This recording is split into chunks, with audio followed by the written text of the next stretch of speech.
खासदार प्रतापराव जाधव यांचा गड समजल्या जाणाऱ्या मेहकर मतदारसंघात 19 एप्रिल रोजी बुलढाणा लोकसभा मतदारसंघाचे अपक्ष उमेदवार संदीप शेळके यांचा झंझावाती प्रचार दौरा संपन्न झालाय। या निमित्ताने आपल्या निवडणूक प्रचारासाठी संदीप शेळके यांनी मेहकर शहरात काढलेली भव्य रॅली सध्या सर्वत्र चर्चेचा विषय बनली आहे। वन बुलढाणा मिशनचे अपक्ष उमेदवार संदीप शेळके यांचा काल 19 एप्रिल रोजी मेहकर तालुक्यातील डोणगाव परिसर व शहरात प्रचार दौरा होता।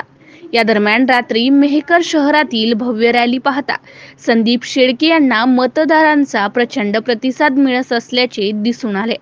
विद्यमान खासदार तथा महायुतीचे उमेदवार प्रतापराव जाधव यांचा गड समजल्या जाणाऱ्या मेहकर आणि डोणगाव परिसरात अपक्ष उमेदवार संदीप शेळके यांनी काढलेल्या भव्य रोड शोला नागरिकांची मोठ्या प्रमाणात गर्दी होती।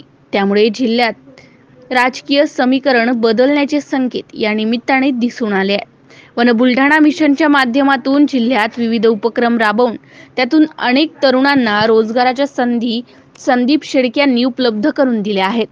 त्यामुळे एक तरुण तडफदार नेता आणि विकासाचं विजन समोर ठेवून संदीप शेळके काम करीत असल्याने लोकसभा निवडणुकीमध्ये त्यांचा भरपूर फायदा होणार असल्याने 26 एप्रिल रोजी होऊ घातलेल्या मतदान प्रक्रियेत नक्कीच संदीप शेळके यांचे पारडे जड राहणार असल्याची चर्चा राजकीय वर्तुळामध्ये होताना दिसत आहे।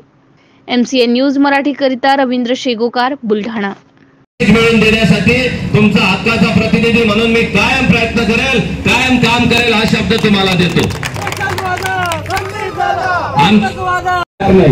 आणि एवढं सगळं चालू असताना 2000 पैकी 1700 बूथवर आपण बूथ बांधणी केलेली आहे।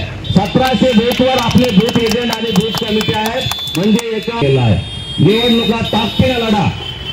येणाऱ्या काळामध्ये वन बुलढाणा मिशनच्या